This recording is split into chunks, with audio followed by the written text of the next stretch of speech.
영끌 인터뷰 시간입니다. 정부가 오늘 남은 10월 동안 적용될 새로운 사회적 거리두기 조정안을 발표했습니다. 그러니까 이번이 사실상 마지막이라면서 조정안이 새 방역 체계로 가기 위한 징검다리 격이 된다라고 강조를 했는데요.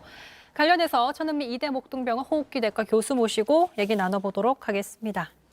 자, 오늘 정부가 발표한 사회적 거리두기 조정안, 단계적 일상 회복, 그러니까 위드 코로나로 가기 위한 징검다리다 이렇게 강조를 했습니다. 일단 방역 수칙들이 좀 완화가 됐어요. 오늘 어떻게 좀 보셨어요, 선생님? 네, 이제 2주 정도 위드 코로나 가기 전에 마지막 일상 단계 복귀를 위한 전환 그 시기라고 생각을 해서 정부로서는 방역을 완화한 것 같지만 사실은 크게 완화한 건 아닙니다.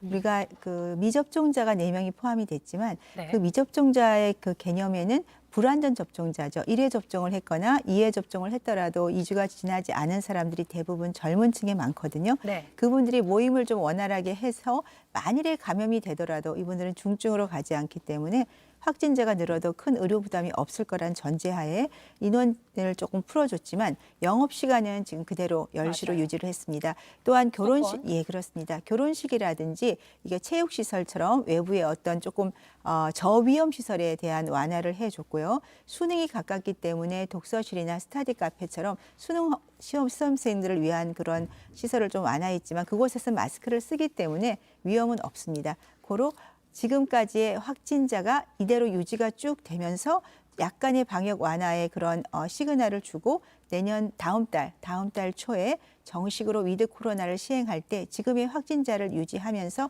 시행할 것으로 생각합니다.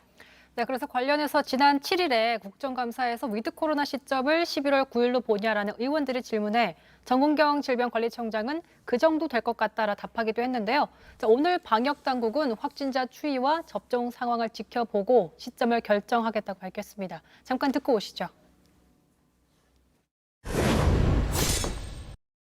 향후 2주간의 예방 접종이 차질 없이 확대되고 방역 상황을 안정적으로 관리할 수 있다면 11월부터의 본격적인 새로운 방역 체계 전환이 가능해질 것입니다. 그 단계적 일상의 전환 시점은 11월 초라고 말씀을 드렸습니다. 그럼에 따라서 11월 1일이라고 단정적으로 말씀드리기는 좀 어려운 면이 있습니다. 그러니까 정리를 좀 해보면 정부가 말하는 단계적 일상 회복은 현재 확진자 수 추이가 유지된다는 가정하에 11월부터 시작된다라고 볼 수 있는 거겠죠? 그렇습니다. 우리가 10월 말이 되면 전 국민 70% 2차 접종률이 완료가 됩니다. 대부분 국민들이 접종을 한 상태이기 때문에 더 이상 접종률을 늘리기보다는 이 상태에서 점차적으로 방역 완화를 시행을 하고 또 우리가 재택 치료를 통해서 확진자가 늘더라도 의료 측에 부담이 되지 않는 그런 시범을 하는 거죠. 특히나 우리나라는 7월, 8월, 9월에 많은 분들이 백신 접종을 했기 때문에 맞아요. 이 백신의 효과가 2개월, 3개월까지가 가장 효과가 좋습니다. 그 이유가 되면 예방 효과가 떨어지기 때문에 11월, 12월 사이가 시기적으로는 사실은 이 위드 코로나로 가기 위한 시발점으로 좋다고 생각합니다. 근데 사실 이제 코로나 확진자 수가 주춤하다가 다시 폭발적으로 증가했던 그 계기가 델타 변이 바이러스 때문이었잖아요. 근데 얼마 전 이제 미국 파우치 소장이 델타를 능가할 변이 바이러스는 나오지 않을 것으로 본다라는 얘기를 했습니다. 이 얘기는 좀 근거가 있다고 봐야 되는 거죠. 좀 되게 안심되는 얘기긴 해서요. 네. 델타 변이가 나타나기 전에는 이 백신 효과가 정말 좋았는데 맞아요. 한 5월, 6월 델타 변이 이후로는 전 세계 미국은 99%가 델타 변인데 그 이후로 델타를 능가하는 우세종이 나타나질 않았습니다.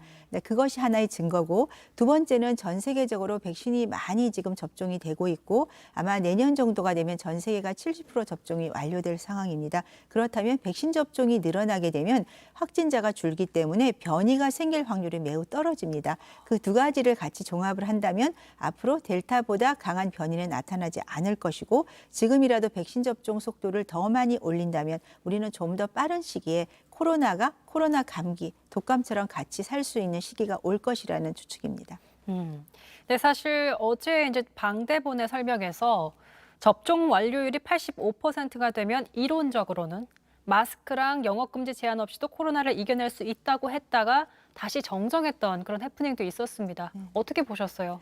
이론적으로는 맞는 모델이죠. 우리가 뭐 50% 정도만 돼도 백신으로 허가를 했기 때문에 그런데 이 델타가 나오고 나서는 이 80%가 되더라도 이 면역 자체가 3개월이면 떨어지고 돌파 감염이 이렇게 많이 되는 사례가 있었습니다. 이론적 모델로는 가능하지만 현실적으로는 일부에서는 반드시 실내에서는 마스크를 벗을 수 없다는 전제고 정부 당국도 그래서 우리의 지금 사회적 거리두기 이 완화 조치를 하더라도 이 85%가 되더라도 마스크를 벗는다는 전제가 아니라는 것을 다시 얘기를 한 것이고 이 점은 앞으로 우리나라뿐 아니라 전 세계가 코로나가 완전히 독감 감기처럼 생활화되기 전까지는 일부 마스크는 계속 써야 된다고 생각합니다.